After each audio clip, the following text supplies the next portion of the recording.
Previously on The Nightmare Years, journalists Bill and Tess Shirer declare war on Nazi insanity. You don't organize the news and communications like that unless you have something to hide. Nazi propaganda minister Joseph Goebbels declares war on the Shirers. Germany is undergoing a great national revival. And those who try to undermine it cannot hope for its protection. Do we really want to bring a little Shirer into this nightmare? As the Shirers fight to expose the facts, They won't let me talk. Goebbels battles to hide the truth. You are fighting a losing battle, Mr. Shirer. You think you can use Norman to scare me out of writing about what I see with my own eyes? This is not a newspaper article. These are people. The penalties begin at 10 years hard labor. With world opinion and Nazi conquest hanging in the balance, Goebbels is willing to kill for his lies. And that will justify. The Shirers willing to die for the truth. I know what the rules are. This is where we break them. The Fuhrer has a special assignment for you, for old time's sake. And so the lies continue, and invasion begins. If you march into Poland, it's a world war. We know you're conveying information to a member of the U.S. Naval Intelligence. They are going to catch you. I know it. We can discuss with the Gestapo how to dispose. The unforgettable conclusion of The Nightmare Years now continues.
In Hitler's hands, even a birthday celebration became a weapon.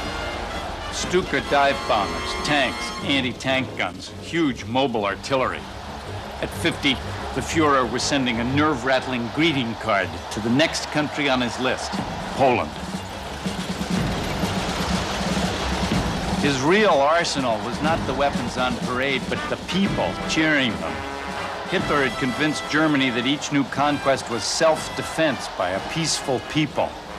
He had given the predator the moral authority of the victim.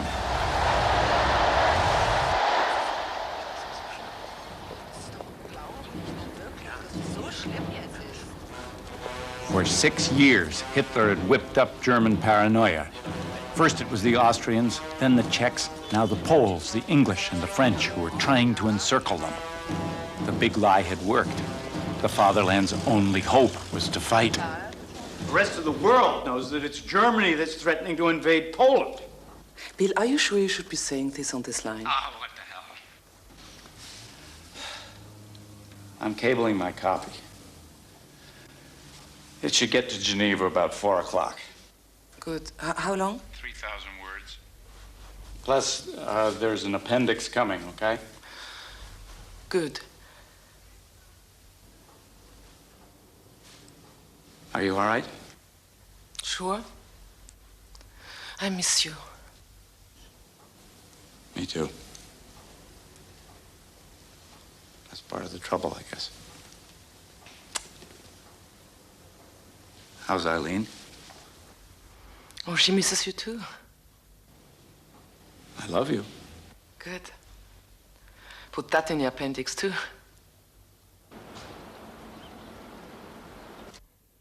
Jeff, the diplomatic bag. Fine, Bill. Delighted. I realize that love letters between husband and wife shouldn't really go out this way. Oh, no problem, Bill. Please. The censor shouldn't see it. That's the important thing, right? That could be very embarrassing. By the way, I think the Nazis realize you're getting sensitive material out of the country. They just haven't figured out how yet. I never said that was sensitive. Oh, I know you didn't. Don't worry. Just a love letter. How did they get that idea?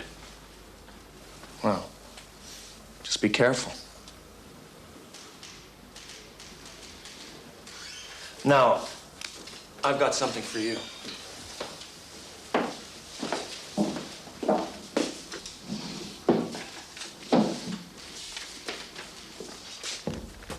Two days ago, Hitler gave a pep talk to his senior military commanders. Top secret.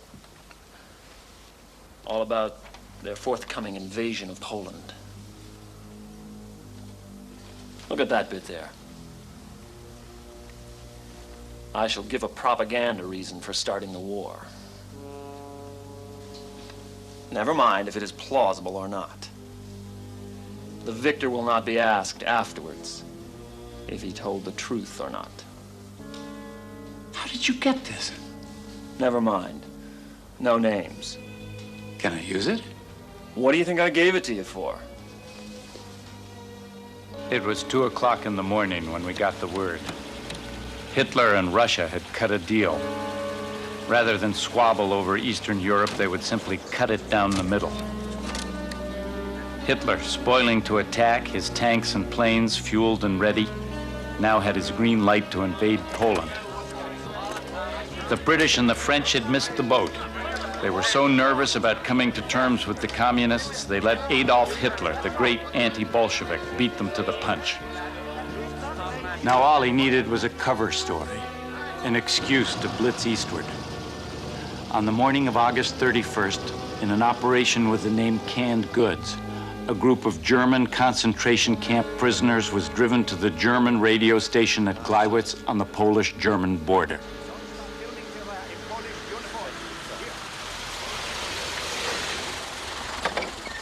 Get them out! Out! Over to there! Right. Off the truck! Quickly! Line up!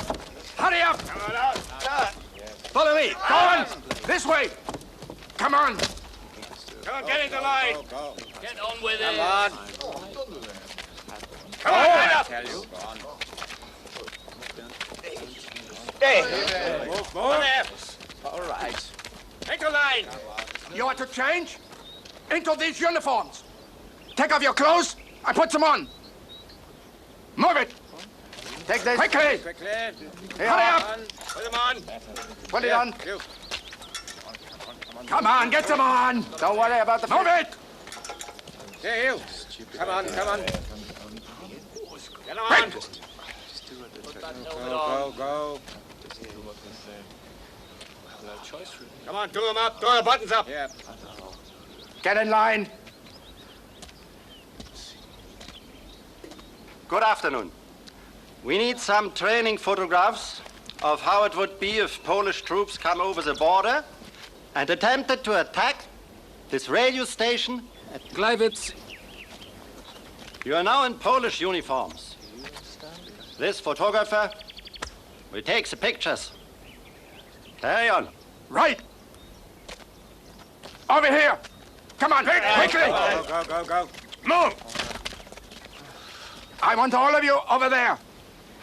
Each of you take a rifle.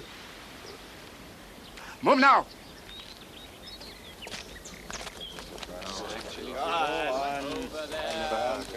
Move it.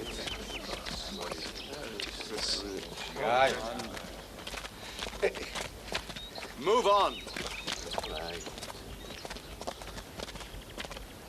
Get on.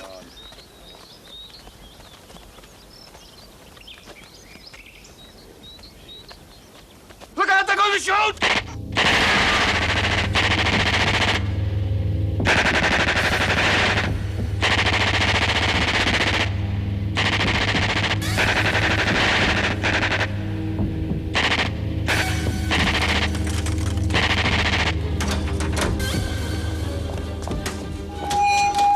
Transmitter ready, sir. Are you ready? Yes, sir. Attention, men and women of the German Reich. Radio station Gleiwitz is now in the hands of the Polish army. Units of Polish military are advancing all over Germany.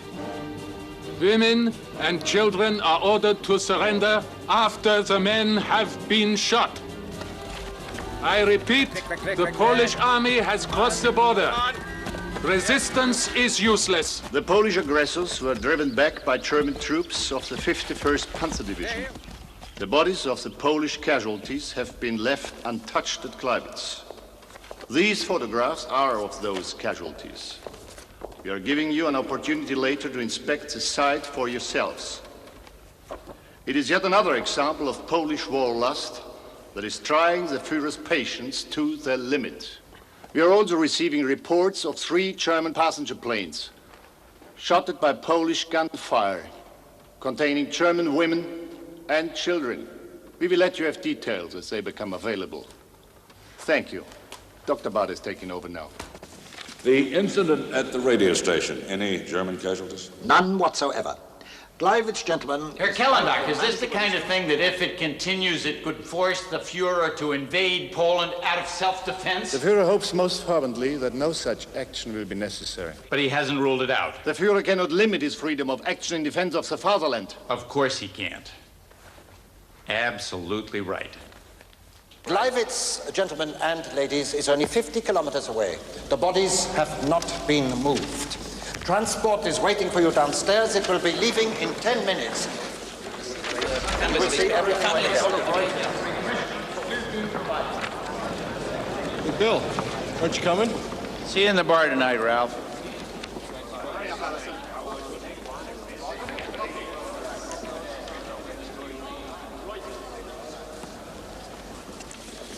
You're not going to Gleiwitz, Mr. Shirer?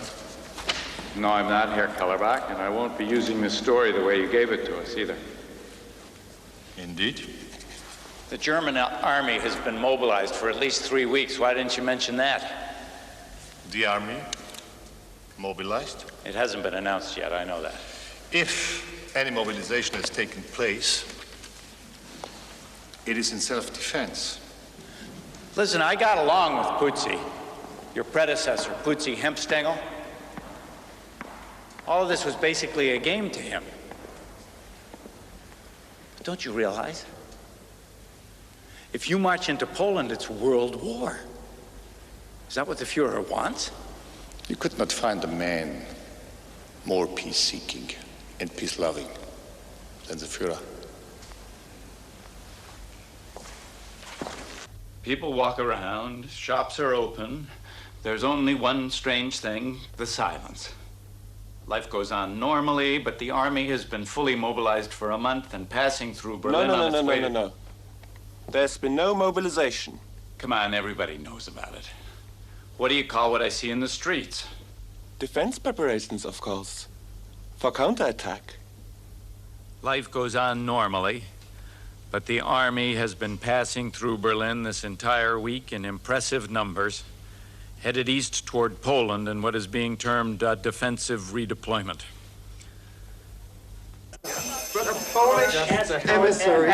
When we attempted to telephone out of Germany to London, Paris, or Warsaw, we were told communications had been cut off. We knew that All the great armies, navies, and air forces had mobilized. We knew that the British and German governments were not talking to each other. But it was hard to imagine a country going to war with its population so dead against it. The Germans had been asking, why don't they tell us what's up? We know nothing.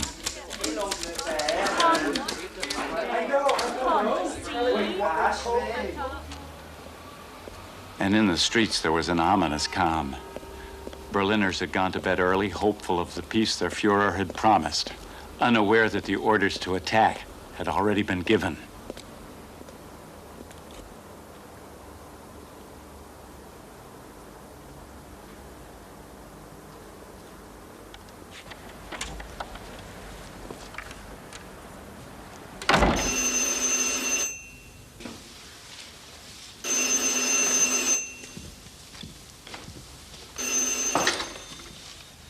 Yeah? Bill, this is Agnes. It's happened. What? It's begun. Turn on the radio.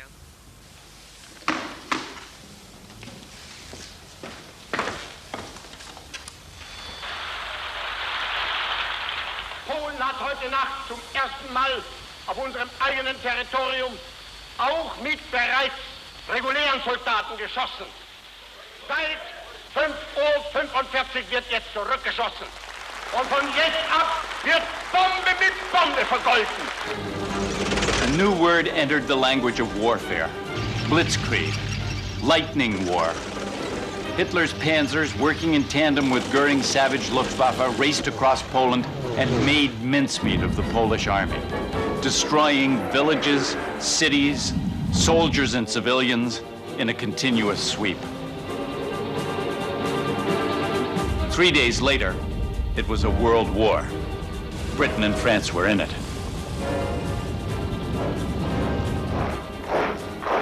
On September 5th, the German army entered a small town in Poland.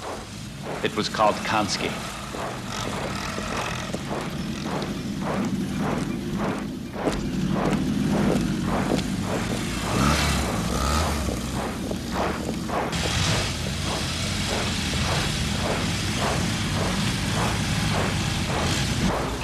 I want those high-angle shots after this. I hope everything is ready.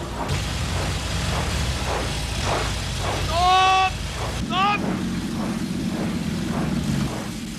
What's happening? Miss Bauer! Why have we Miss stopped? Bauer! What's going on? Look, can't you see we're filming here? What's going on? It's extremely urgent and important. You are aware of the Führer's directions? That we should record all matters of interest useful for propaganda? You must come with me! Quickly! Here we are. Do you see? What is it? What's happening? 4 of my men have been shot by partisans. So we have rounded up 20 Jews to dig their graves. Then we will shoot them. You must film it. What do you mean you want me to film these men being shot? To warn the Polish people what will happen to them if they harm a soldier of the Reich. But I don't understand. Are these people the ones who killed your men? We are at war. Think what the Polish animals do to good Germans. What do you mean? What did they do? They have burned and looted and killed. What is this? What's going on?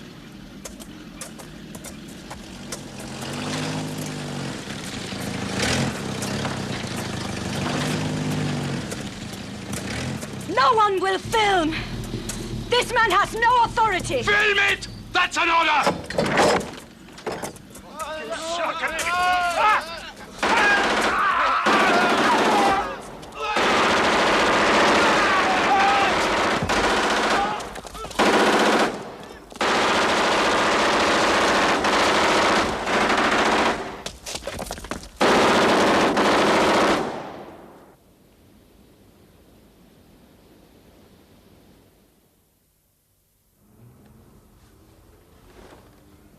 You know, this is a really bad idea, you and Tess not living together.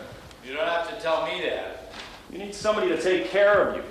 Some nubile young Fräulein who can cook, and comb your hair, and be nice to you. Okay, Jeff, that's enough. I get to see Tess in Geneva as often as I can. Not often enough.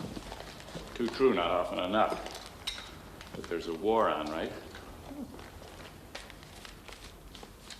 It's very good of you to break the law to get this to her. Well, the diplomatic bag doesn't actually involve the law very much. Well, I appreciate it, whatever it is you're breaking. Tell me something. I've never exactly understood what it is you do at the embassy. I'm the naval attaché, you know that. But there are two of you, right? So, how do you divide the job up? Well, I do have some other duties. Extra little jobs, you know how it is. Like what? Oh, making myself useful around the place. Including things you shouldn't talk about? What time's this film start? Shouldn't we make a move? Yeah. It's only a 5-minute walk. Have you ever thought about going to Kiel? No, you mean the big Navy base? A lot of interesting things happen at Kiel. A lot of German capital ships and submarines get refitted there. I doubt if they'd ever let me within 100 miles of the place. Oh, I don't know. We're neutral in this war. If you really wanted to go, I think the embassy could help you. Take it as a friendly tip.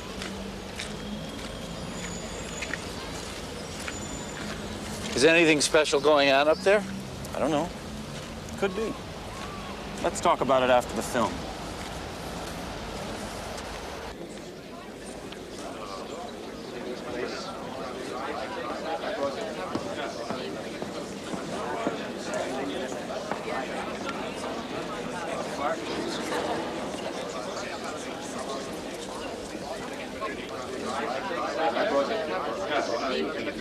Here they come. We just made it.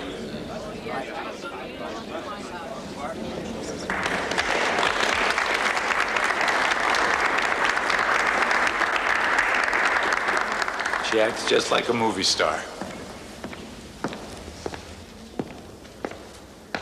Ladies and gentlemen, this afternoon we are honored to present to you a preview of Fräulein Bauer's latest film. This is an artistic portrayal of the Reich's counterattack on Poland following many months of intolerable provocation. Is he going to tell us what to think right through the film? We are doubly honored this afternoon by the presence of the film's most distinguished director, Fräulein Helga Bauer.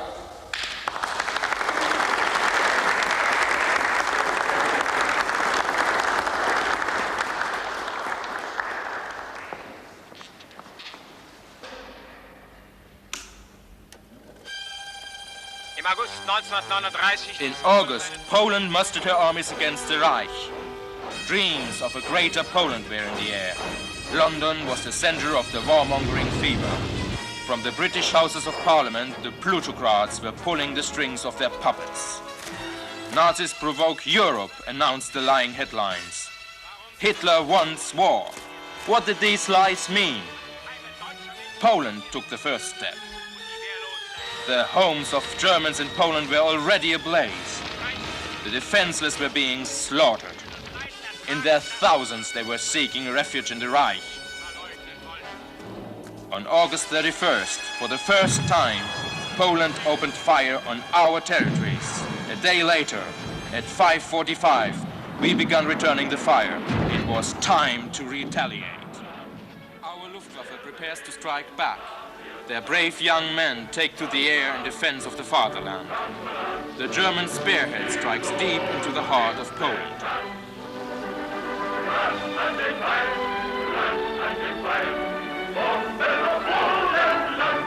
On with death and destruction. Bombs pour from the sky. And down below, smoke and flames testify to the retreat of the Polish army. The battlefield. Conflagration upon conflagration. The surrounding countryside ablaze.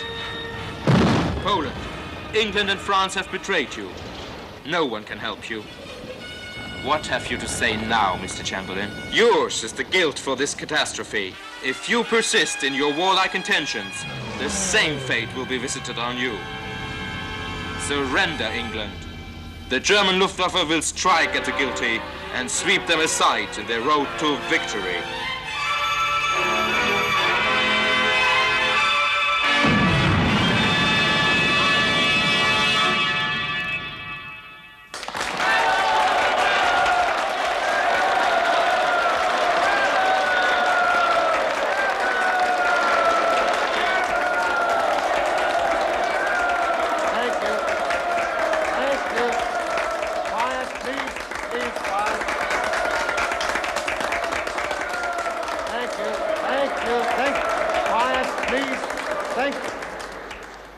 Thank you. Now, before questions, I would like to draw your attention to page 7 of this booklet. You will find printed there many words of praise for the film from some of Germany's leading philosophers and artists. You are welcome to quote them.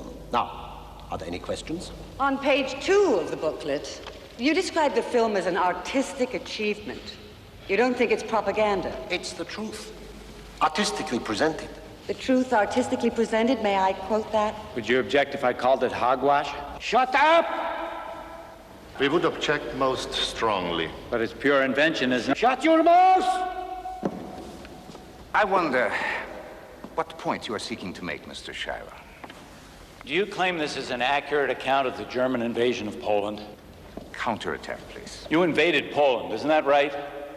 Your troops entered a foreign country with guns and tanks and an overwhelming air assault on civilian targets. Yes, but... Sir, that's an invasion. Mr. Shirer, defenseless Germans were being slaughtered. That was the reason for the troop movements that you saw.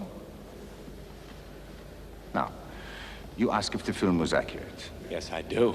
Do you think, Mr. Shirer, that a filmmaker as distinguished as Fräulein Helga Bauer would tell lies? Fräulein? Everything in this film actually happened. Everything is authentic. My cameramen even went up with the bomber crews. For the first time in film history. But there were other events of equal importance that you didn't film, weren't there? What events? What do you mean? You were in Konski, weren't you? Those shots of lines of troops and guns, that was in the main square in Konski. You could read the name on the street signs in the background. Yes? Konski was taken on September 5th, right? Something else happened in the main square on September 5th, didn't it? 31 Jews were machine gunned to death by German soldiers right there. Dozens of people saw it. There were even some photographs. I've seen them. That's not in your film, but it's very much a part of the story, wouldn't you say? Or didn't you know about it? Certainly I was aware of it. But it was not part of the story that I was telling. Not part of the story. That's it. That's all I wanted to know. We can't show everything. Fräulein Bauer was creating a work of art. Is that what you call it? Thank you. You're a brave man, Shirer. They keep telling us black is white, right is left, and nobody says anything. I'm sick of having my intelligence insulted by a bunch of second-rate con men. Including Helga Bauer? She knows what she's doing. She's as bad as the rest of them. You can't broadcast it, though. I know. It'd get censored. And even if you sent it out by way of test, this time Goebbels would know for sure you were smuggling copy out. He already knows. You just can't prove it. I think you have to forget about it. Go on to another story completely, like Kiel. Why do you want me to go to Kiel? Could be interesting. Especially around Christmas time, don't you think? Oh, yeah?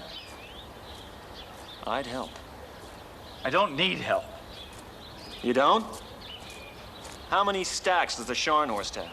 Do all battle cruisers look the same to you? Is the Bismarck completed yet? How long before her sea trials? That's their biggest ship of all, you know. Look, Jeff, you're out of bounds. I don't work for the government. I'm a reporter. And I'm not going to use that as a cover. I have some German ship silhouettes. I'll tell you what to look for. Someday you'll have to decide whose side you're on.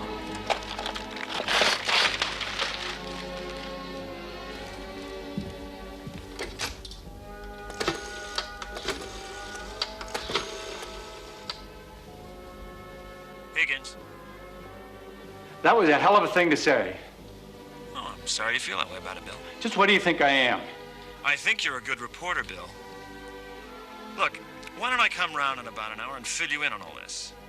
Okay?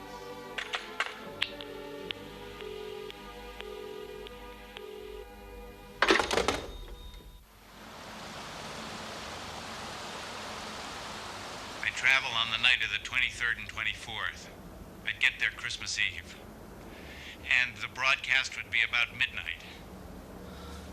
Bill, can't you be with us for Christmas? I'm sorry, darling. I mean, what's going on in Kiel anyway? A big part of the German fleet is there. All the crews want to go home for Christmas, and they can't get leave. Exactly. And there's hardly any fighting anywhere in Europe. You see what I'm saying? It's eerie. it can't last. Are you coming back soon? 3 days later, I promise. How's Eileen? She's making you a Christmas card. Yeah, well, Tess, I don't feel like I have any choice. I have to go. Bill, you know what? Sometimes I just wish you could say the hell with CBS, the war, Hitler, even America. I wish I could be with my wife, my child. Yes, well, Tess, I'd like that too.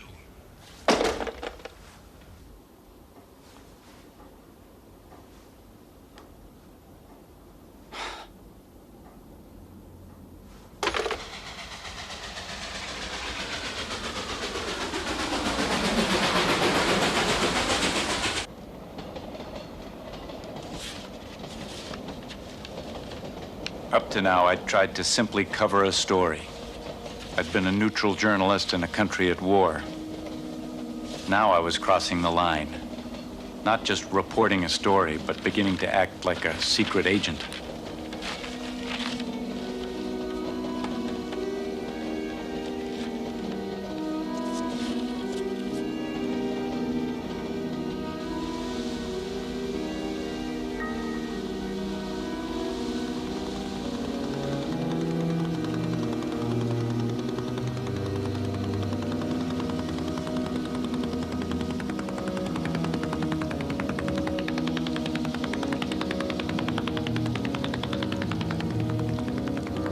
Nearly all of the Grand Fleet must be here. Really? Is the Admiral Shirer one of them? I don't know.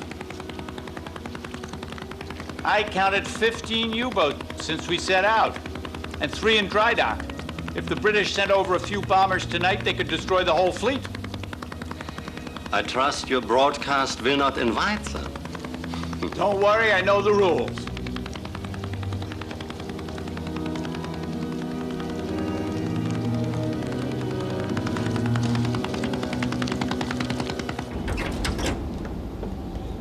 Welcome, Mr. Shirer. Good evening, Herr Schmidt.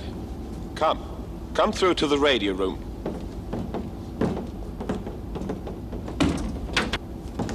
By the way, was that the Bismarck we saw as we were coming out here? The Bismarck? Good gracious, no. The Bismarck is nowhere near here. Sorry, my mistake. Alles in Ordnung? So, this is the place, huh? Yes. Would you like to sit down? Sure. Guten Abend. Guten Abend. So, heute Nacht arbeiten wir zusammen. Mr. Shirer? Thank you. So, how does this go from here? Hello, America. This is William L. Shirer, calling you from one of the great naval bases of the German Reich. I have seen some of Germany's best-known warships this evening, which for obvious reasons must go unnamed. It's Daddy. I'm speaking to you on this Christmas night from the radio room of a German vessel. Outside on deck, it's cold and dark, and There is a wind whipping the water. Down here, the ship is all decked out for Christmas.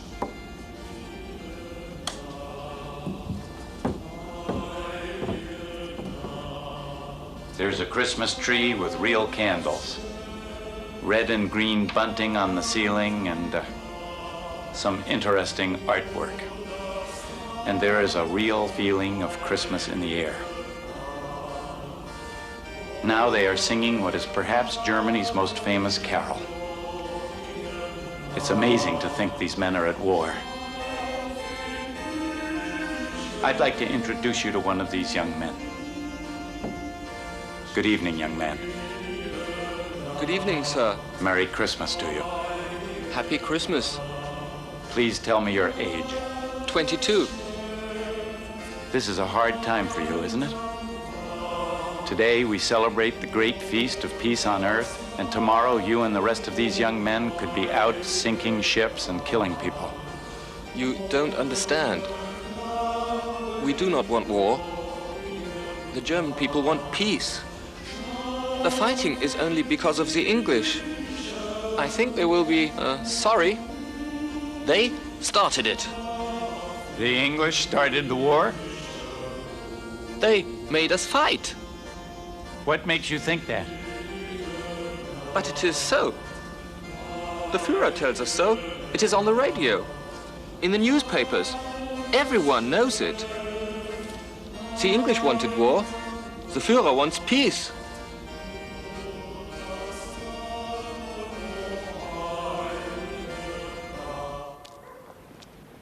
I liked your broadcast. Did you? Mm-hmm. I thought it was a little corny. But the network got what it wanted, and the censors are happy. You said you saw some of Germany's best-known warships. That's right. Well, Bill, I don't want to make you uncomfortable. I'd like to tell you what I think you saw. Maybe you'll stop me if I'm wrong. And when Higgins came around? They went for a walk in the surrounding streets, but nothing could be heard of what they said. But at one point, Higgins handed an envelope to Shirer. What? Higgins to Shirer, not the other way around. No, Herr Staatssekretär. Well, Shirer is getting uncensored material out to his wife in Geneva. I think by U.S. Embassy diplomatic bag. His wife cables it to the USA. Where it is broadcast. Without attribution. But you need evidence. Of misuse of diplomatic privilege. Yes. You have his wife's address in Geneva? Yes. But if you're caught, we'd have to disown you. You realize that.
Y a quelqu'un?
S'il vous plaît, est-ce que je peux avoir un numéro à Berlin? Je suis à Genève, oui, 42-22. Merci. The Nazis' power to get what they wanted stunned me. Hitler's secret police could reach deep into Switzerland. Even neutrality was no barrier to the Gestapo.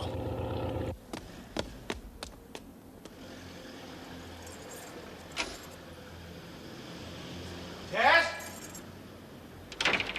Oh, Peter, there you are. Are you all right? Oh, yes. They never stop searching, do they? You are? Well, look at you. Hi. You know, I have something for you here. What? Well, it's late, but it's something. My present. Oh, look at that.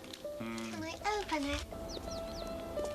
Look. She's changing so fast, don't you think so? Mm-hmm. Yes, she is. Ah. I'm missing everything. You're doing your work. So? And I miss being part of it. If Berlin was safe, we could... Ah, but it's not. And it's not safe here either. I can't just leave in the middle. But I didn't ask you to, you know.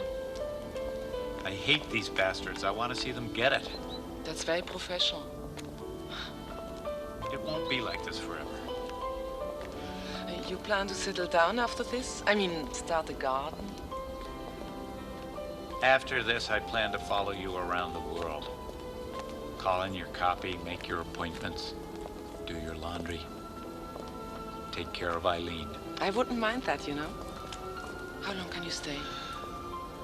Not long, couple of days. Doesn't get easier, does it?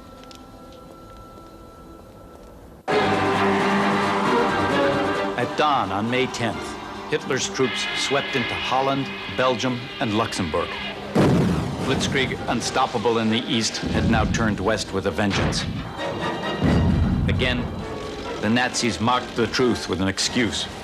The Fuhrer was not the invader, but the protector of the Low Countries. But his mission was clear: the complete conquest of Europe. The ambassadors of Belgium, Holland, and Luxembourg were summoned to the Reich Foreign Office at dawn today.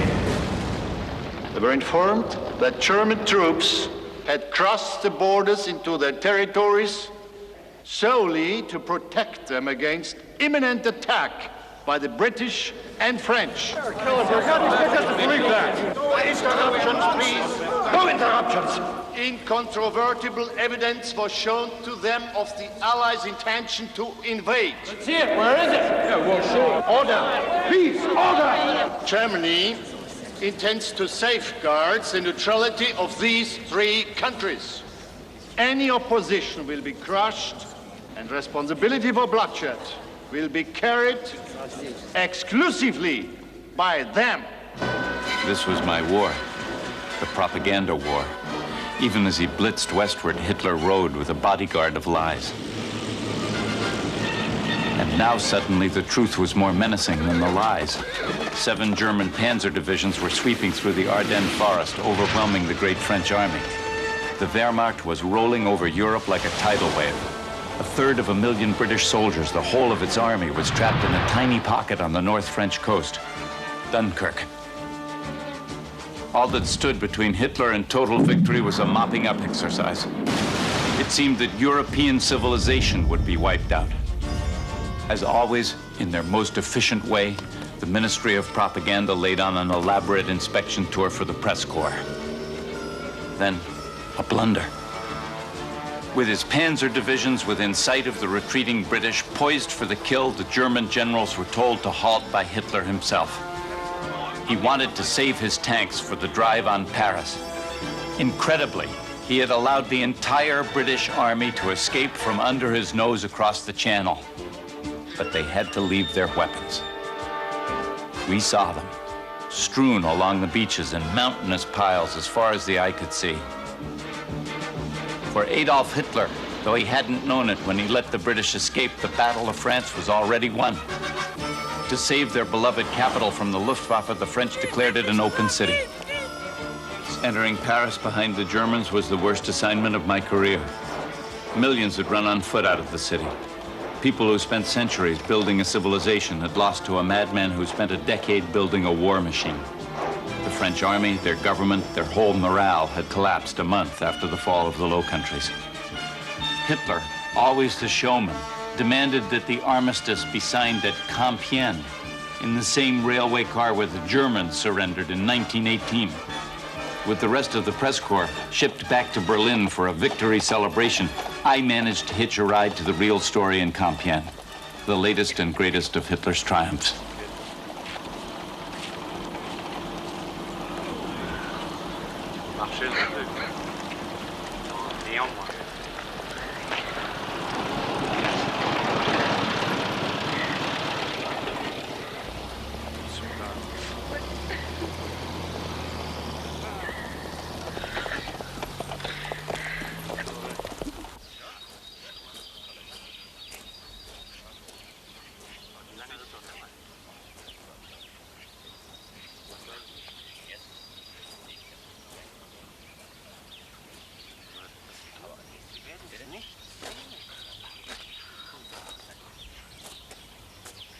Wer ist das?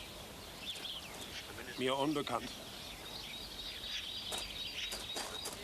Good afternoon. I'm Colonel Zetter. May I ask who you are? I'm William Shirer. I'm supposed to be covering this for CBS. I know I won't be able to see very much from here, but... CBS? That is American radio. Yeah, that's right. Is there any way I can get in there? Inside the carriage? Well, it's a major historical event, isn't it? Wouldn't the Fuhrer want America to know all about it? You are right.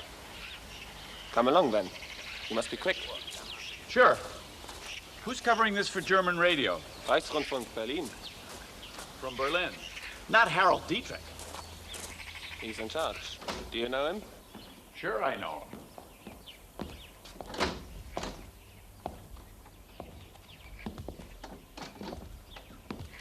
You see? Here is where Marshal Foch sat when the Germans surrendered him in 1918. Then Hitler will sit there? Probably. Why the microphones? Reichsrundfunk are recording the ceremony. It'll go out live? I believe they will transmit about 2 hours later. Come. Come quickly, I must ask you to leave.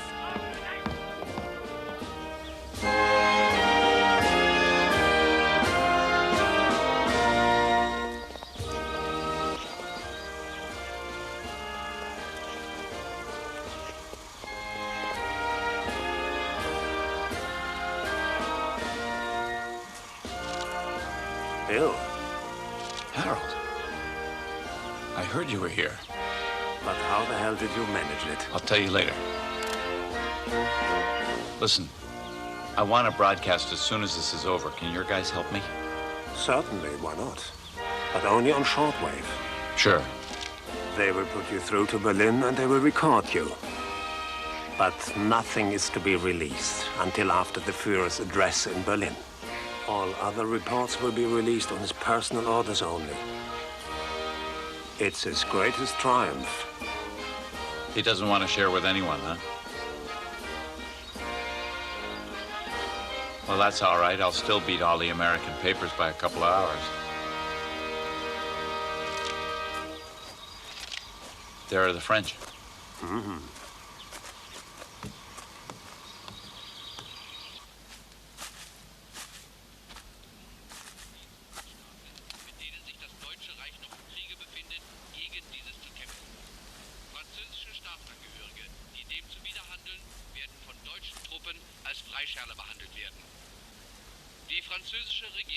Wird alle deutschen Staatsangehörigen, die sich ohne Legitimation des Deutschen Reiches zum Zeitpunkt des Waffenstillstandes in den besetzten Teilen Frankreichs aufhalten, den deutschen Militärbefehlshabern überstellen. Die Kosten für den Unterhalt der deutschen Besatzungstruppen auf französischem Boden trägt die französische Regierung.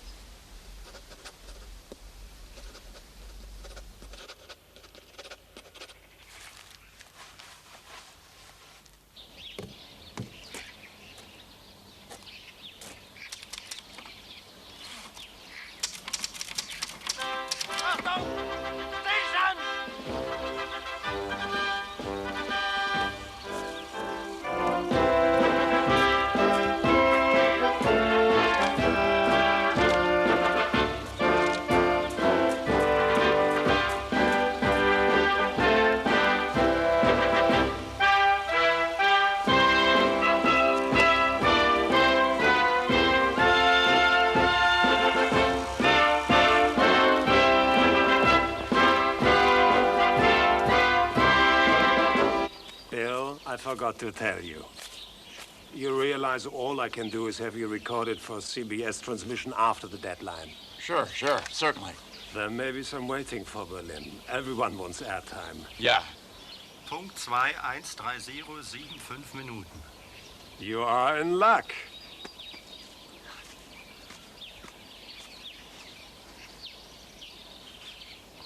Dieses Mikrofon, funktioniert es? Ja, es ist. Ich gebe den Signal. Hello, CBS New York. Hello, CBS New York. This is William L. Shirer in Compiègne. I didn't know if anyone was listening, but I was determined to get through if I could. Ich vertraue Shirer, aber ich werde Sie noch mal sagen. On shortwave 21307 about the upcoming armistice. Hello, CBS New York. Hello, CBS New York. This is William Shirer in Compiègne. In exactly 2 minutes and 45 seconds, I will begin broadcasting on shortwave 21307 to Berlin about the upcoming armistice. Nothing will be released in Berlin until authorized. Sure, okay.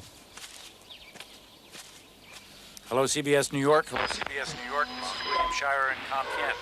In exactly 2 minutes and 30 seconds, I will begin broadcasting on shortwave 21307 to Berlin. We interrupt this broadcast to bring you a special bulletin from France. What a reversal of history we have been witnessing here. The old alliance that defeated Germany 22 years ago is no more. France is today out of the war. Only Britain remains. The last democracy in Europe still in the fight. And Germany threatens invasion of the British Isles within weeks. Yes. You think I didn't read the report? The recording process was switched by accident to a transmitter which broadcast it live over shortwave. By accident! This colonel, this young colonel Zeta. in charge of things, Zeta. actually showed the railway carriage to Shirer before the Fuhrer arrived. Did he? Did he show the railway carriage to Shirer before the Fuhrer arrived? He was arrested immediately after the broadcast. Never seen the Fuhrer so beside himself with rage. You made him look a fool. Excuse me, Reichsminister, but I don't see it. Do you realize the effect that this had on the magnificent ceremony arranged here in Berlin to announce the Fuhrer's greatest triumph to date? Arranged by this ministry, when 40 minutes before Shirer had already broken the story in America. He had scooped the Fuhrer. Are you familiar with this American journalistic phrase, Kellenbach? Scoop. He scooped the Fuhrer. You look at me. You look at me when I talk to you. The humiliation that you subjected him to will not soon be forgotten.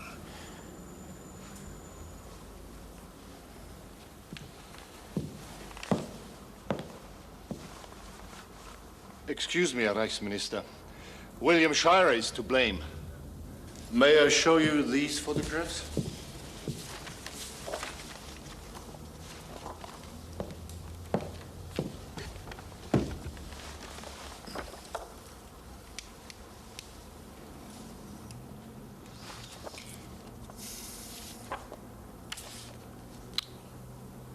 And who is this? Higgins, naval attaché at the U.S. Embassy. An intelligence officer. Yes, that's right. If we remove Shirer,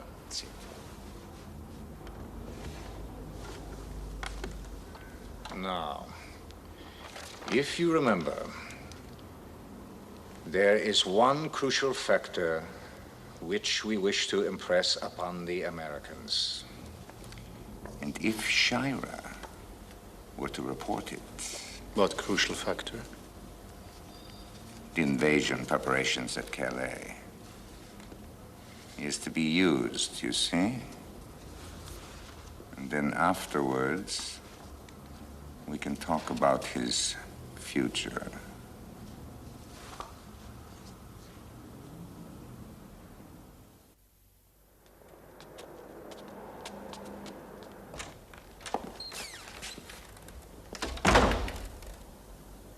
So are you going to expel me or not?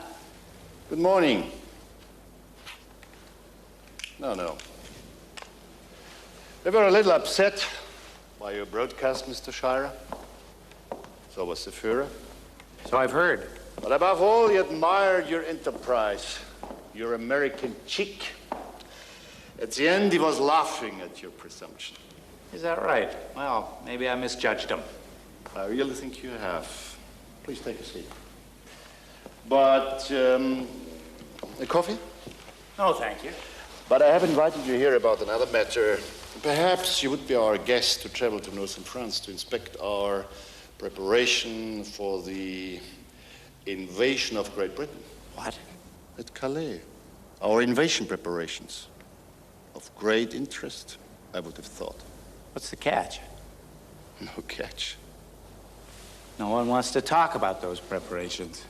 There will be no restrictions except perhaps certain details of new weapons, secret information. Just for me? About 15 journalists, we thought. An expedition. When? Soon. I have to go to Geneva for a few days to see my wife and child. But I'll be back on Wednesday. Okay. We'll speak Thursday then.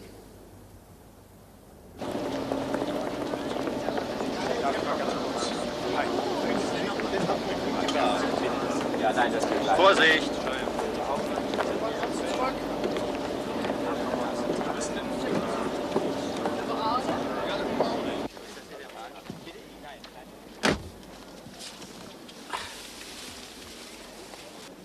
Dr. Goebbels, I presume? Not now. Not until we're moving. All right. Call yourself a spy.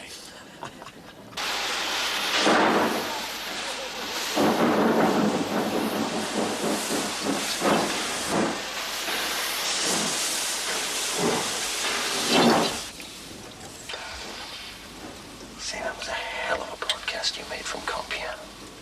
How did you swing that? I don't know. Dumb luck. Biggest scoop of my life, I'll probably never know how it worked. I scooped Hitler, for God's sake. I would have loved to have seen his face.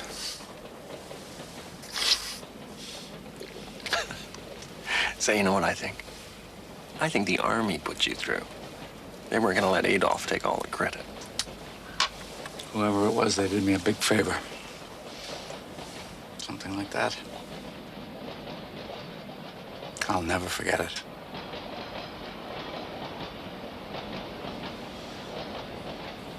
Maybe I should send the General Staff a case of champagne before I go home.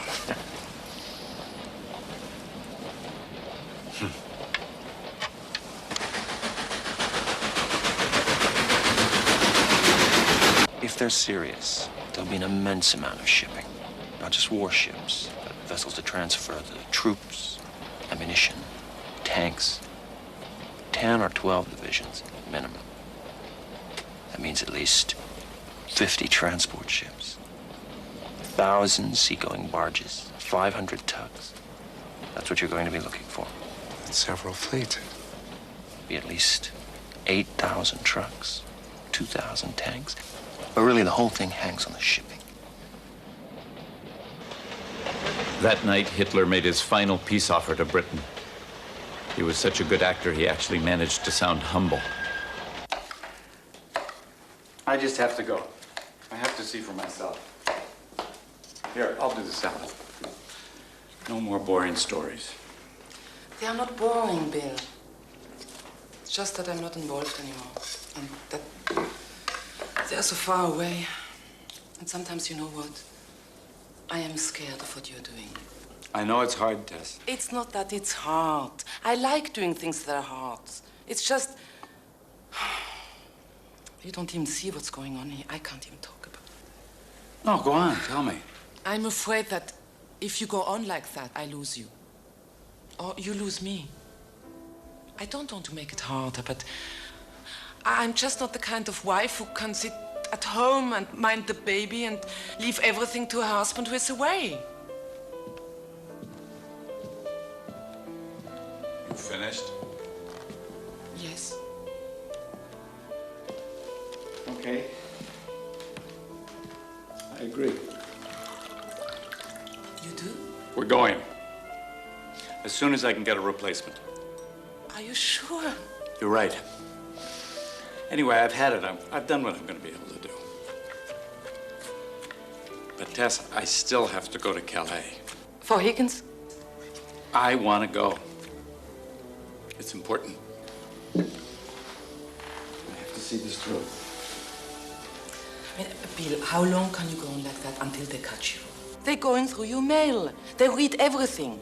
They follow you all over. I mean, they are going to catch you. I know it.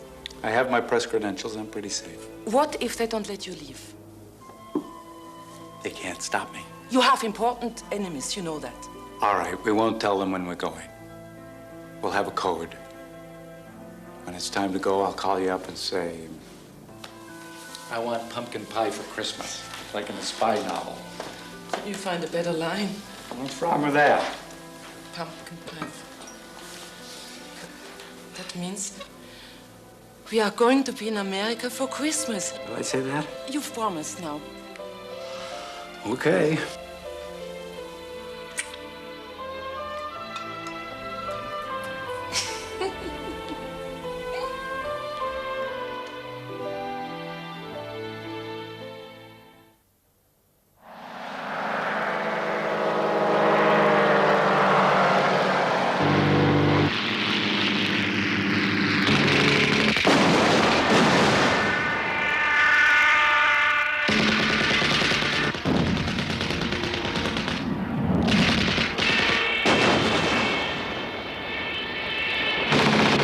As you can see, gentlemen, our Luftwaffe has gained complete mastery of the skies over England.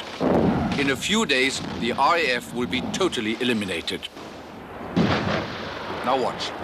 The cream of our elite paratroop corps is here, trained to an advanced state of readiness. They will join many thousands of the infantry brothers who will complete the task they started at Dunkirk. Every day, more and more tanks are being brought into Calais. Thousands of them are prepared to wreak havoc over the English countryside, as they did in Poland, Belgium, and Holland. And observe, the most modern heavy artillery will be used against the meager British defense forces. The latest developments in cannon power are being brought here even as we speak. And of course, the entire operation will be supported by our incomparable German fleet. Thousands of landing craft are in Calais now. They will cross the channel fully protected by heavily armed patrol boats.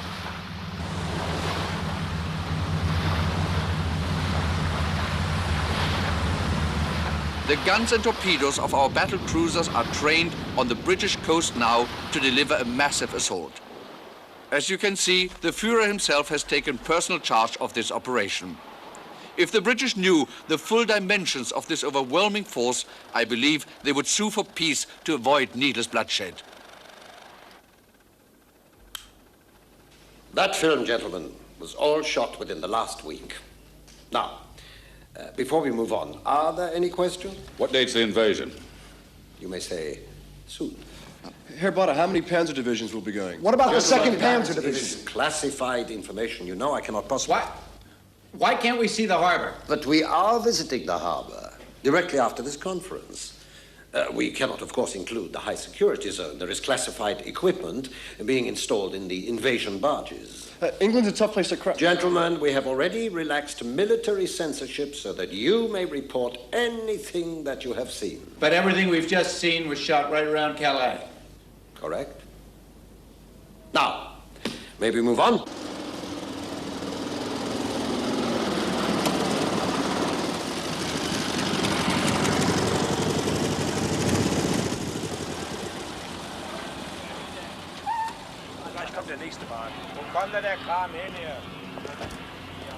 Now, gentlemen, come to me, please. Gentlemen, Mr. Barnes, do not go off, please. Mr. Shirer, come to me, please. Mr. Shirer, this way, please. Now, gentlemen, we would like you to observe our Luftwaffe group.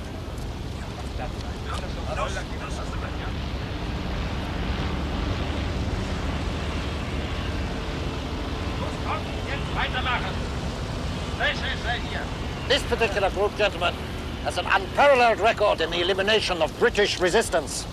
All right, thank you, gentlemen. Into the cars again, please. Why can't we go through to the harbor and see the invasion preparations for ourselves? We told you, Mr. Knickerbocker, top secret equipment is being installed. Exactly. Now, gentlemen, into the cars, please. We are now proceeding to the troop staging area.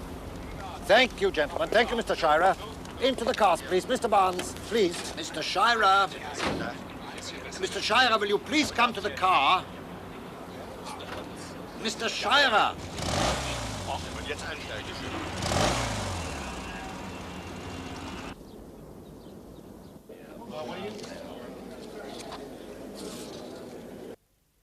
Dunkirk, Herr Bader?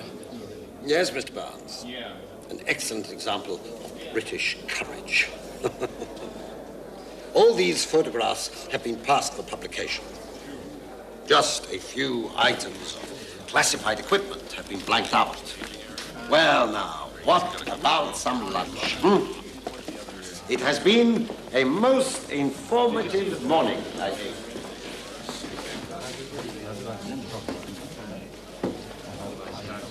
Has anyone seen Mr. Shirer? Yes, he'll be back in a few minutes.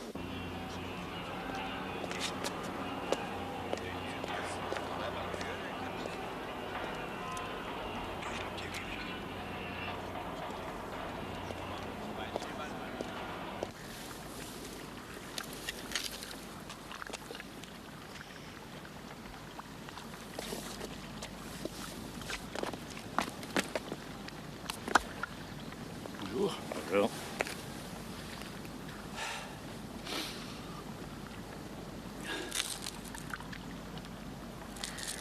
Catch anything?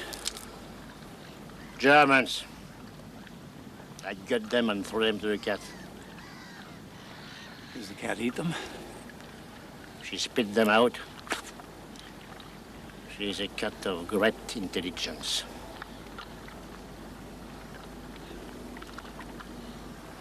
There are holes in those barges. The Germans take out these old boats to practice invading England. When they are a mile out, the RAF come over and shoot them up. Then they hurry back. It's comical. They must be easy targets. Thank God.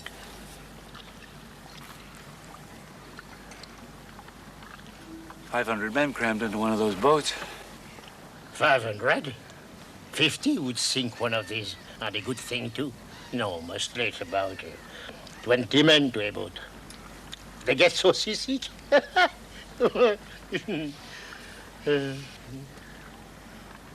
You are an American? Yes. Bravo. Long live America and brave President Churchill. Thank you. A wonderful man.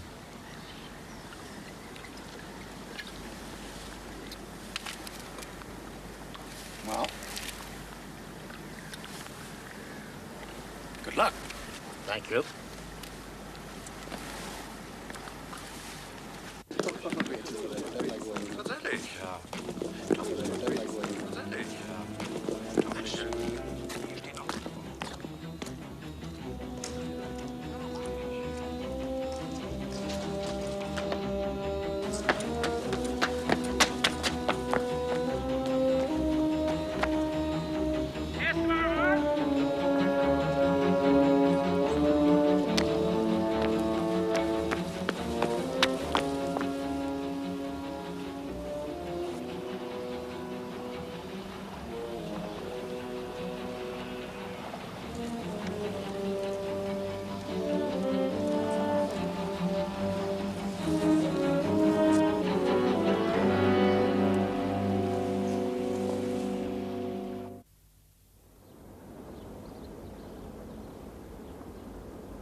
Come in. Mr. Shirer, excuse me, but the equipment is ready for your use. What equipment? A special line to Berlin, with a direct link to a shortwave transmitter for transmission to anywhere you want. Just for me? Each newspaper reporter has a direct international line. They are filing their reports at this minute. That's fine, Wilfred. I've just finished mine, but I don't think you'll like it. May I ask why? You're not going to invade. At least not now. But of course we are going to invade. It's a bluff. I don't think you've got 1/10 of the invasion force you've been trying to tell us about. You will please accompany me to Herr Kellenbach this minute. I'm busy just this very minute. You are a foreign correspondent and you are subject to military discipline. And I absolutely insist. All right. All right. There's no need to get upset about it. Why should we do such a thing? If neutral observers report an imminent invasion, that becomes a pretty good threat. It strengthens your negotiating hand with Great Britain a lot. Oh, that would be a clever plan, wouldn't it? Not so very clever if you ask me. It depends on our swallowing it. I haven't. And why is Helga Bauer doing all the filming around here? Oh, there's nothing sinister in that. Why is she staying in the same hotel as you journalists? Which she would hardly do if she was engaged in something dishonest. Now, would she? And where did you disappear to this afternoon, Mr. Shirer? I went on a little shopping expedition. Souvenirs? In a manner of speaking. Somewhere I think you have acquired illegal information. Perhaps you broke into a high-security zone. What if I did? We know you're conveying information to a member of the U.S. Naval Intelligence. No, I'm not. A privileged foreign correspondent misusing his position to engage in I make my own observations, and I draw my own conclusions. There are 40 or 50 barges here, and no more. There are maybe 600 troops in Calais, and no more. All of them from the 21st and 24th Divisions. So don't lie to me. You stay in your room until I call for you. I'll be in the bar. In your room!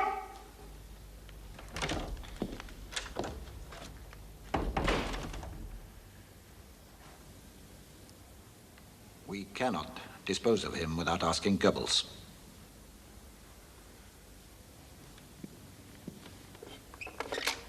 But then we will have to explain to Goebbels how Shirer found out.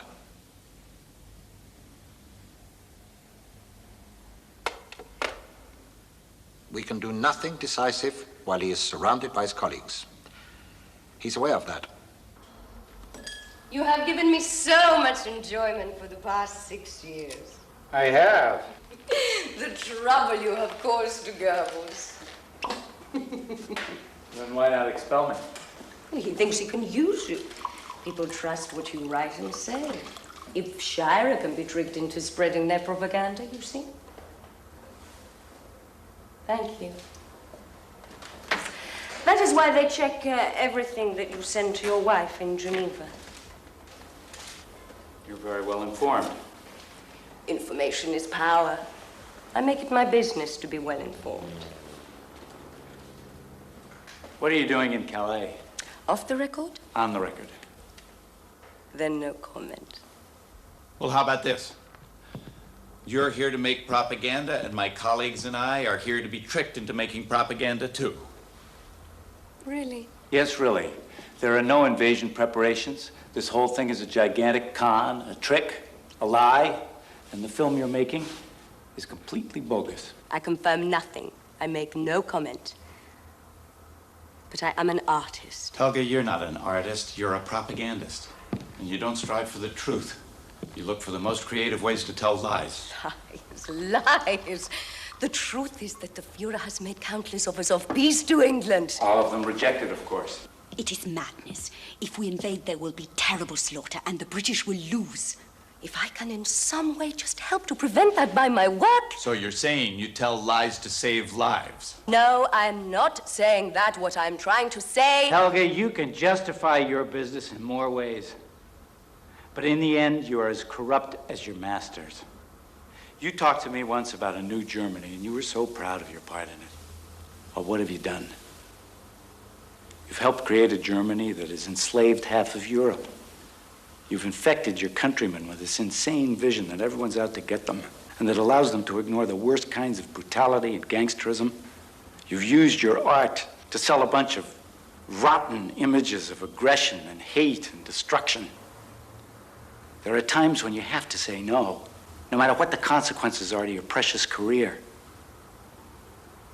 You said yes. And now you're trying to excuse yourself by saying that you're a peacemaker. You and your Führer, the peacemakers. Mr. Shirer, we are on our way to making a better world, and anything that I do to make that happen is justified. Now I have a lot to do, so please get out of here. Thanks for the quote, Fräulein Bauer. I have my story. Listen, William, no, that was not for publication. Go to hell.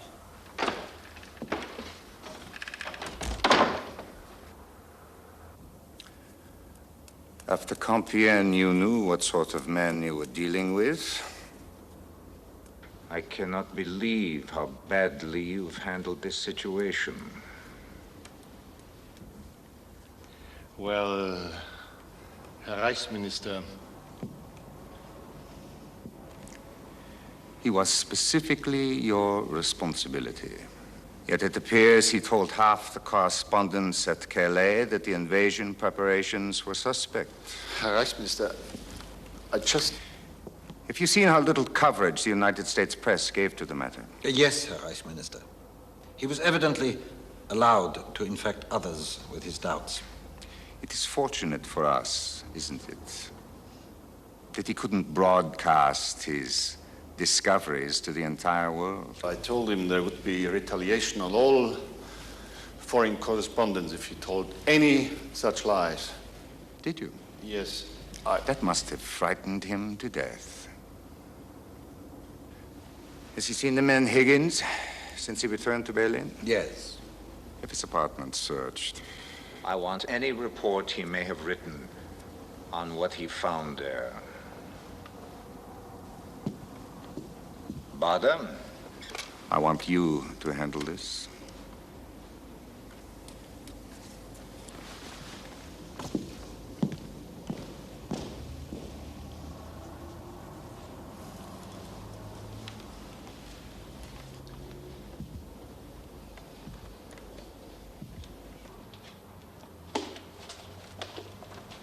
We cannot delay any longer about Shirer.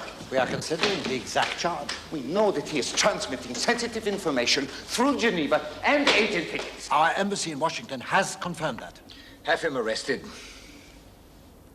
The American reaction would be... I'm seeing the Führer at 6. I will explain. Then we can discuss with the Gestapo how to dispose of him. I'm sorry there won't be a chance to say goodbye, but supper's getting cold. It is? I'm in touch with important restaurants. That's how I know about you and Tess. Bad for the digestion having to get out of there so fast. Yes? I mean fast, William. Fast. Oui, hello? I want pumpkin pie for Christmas. Will! Oh, no!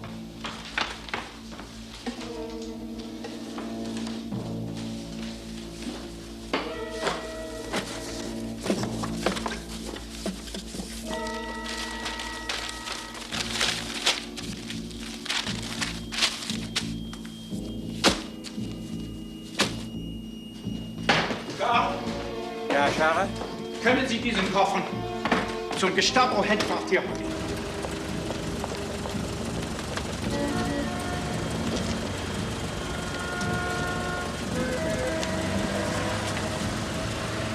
Eine Sekunde. Wo kommen denn die Koffer hin? Ich bringe sie zur Gestapo-Dienststelle.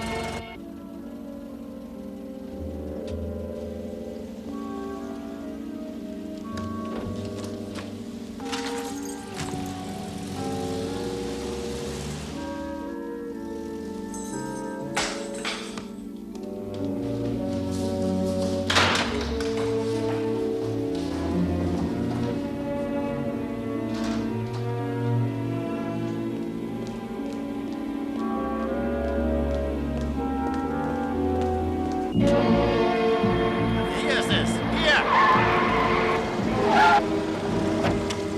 Zweimal nach hinten. Die anderen kommen mit mir nach oben. Los, beeilt euch.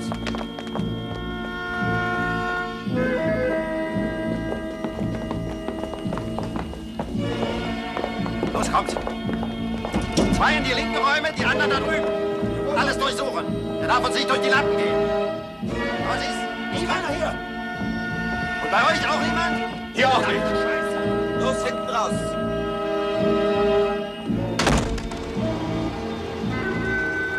Können Sie 5 Minuten warten, bitte?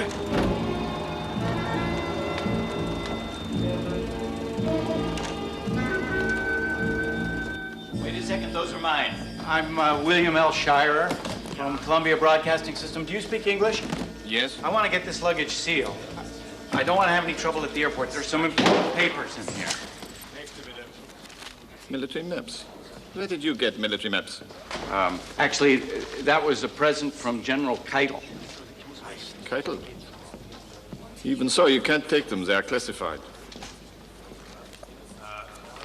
What are these? Radio script. Pages and pages of them. Every one stamped and approved by the Wehrmacht High Command and by both censors. See that? And there.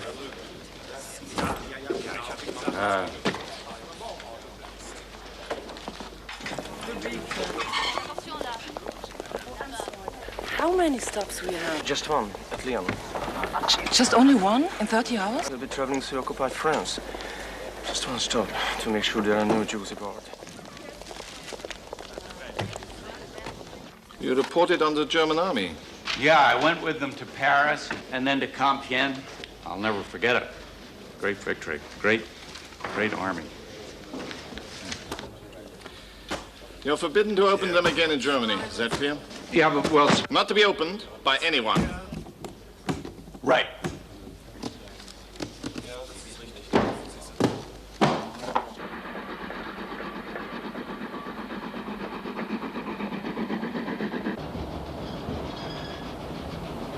No.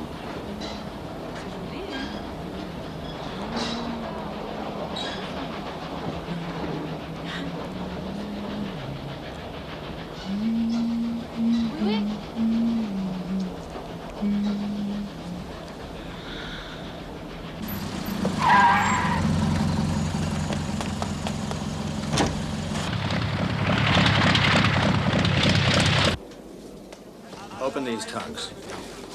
Really? Open these tongues. Well, all right, but I think I should point out that they've been sealed at Gestapo headquarters. I don't know how they're going to feel. But listen, it's none of my business. You do what you think you should. Alle Reisenden für den Flug 57 der deutschen Lufthansa nach Lissabon. Soon see your daddy. You happy? Hello, It's my daddy.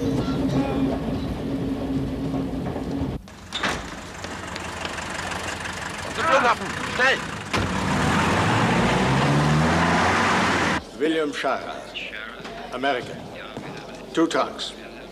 You do? All right. Heil Hitler.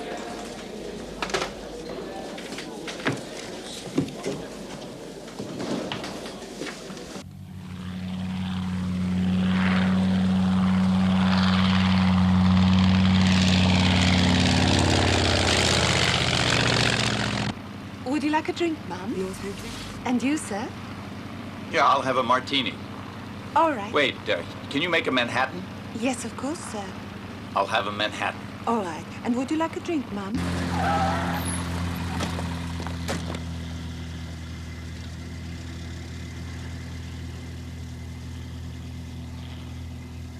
Thank you.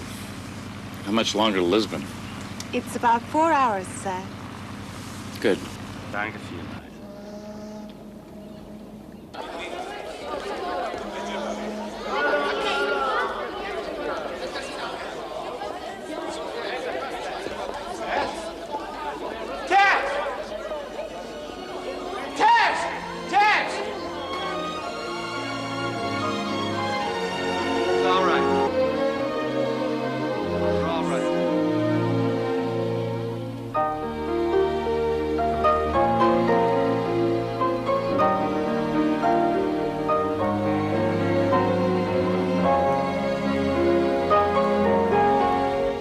Tess and I were headed for home.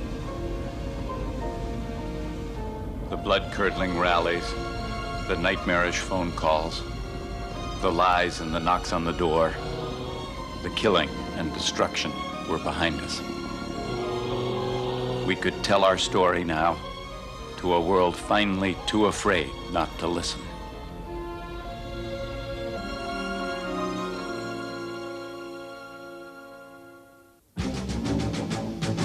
On June 20th, 1941, William L. Shirer's Berlin Diary was published in the United States and became the nation's #1 bestseller. It was hailed by critics as the most complete news report yet to come out of wartime Germany.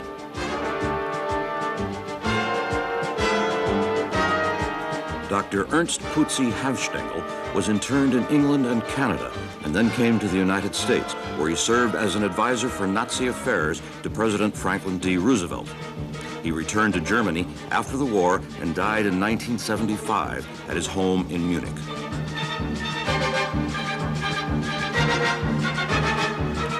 On May 1st, 1945, 2 days after the suicide of his beloved Führer, Dr. Joseph Goebbels took the lives of himself, his wife, and their 6 children at Hitler's bunker in Berlin.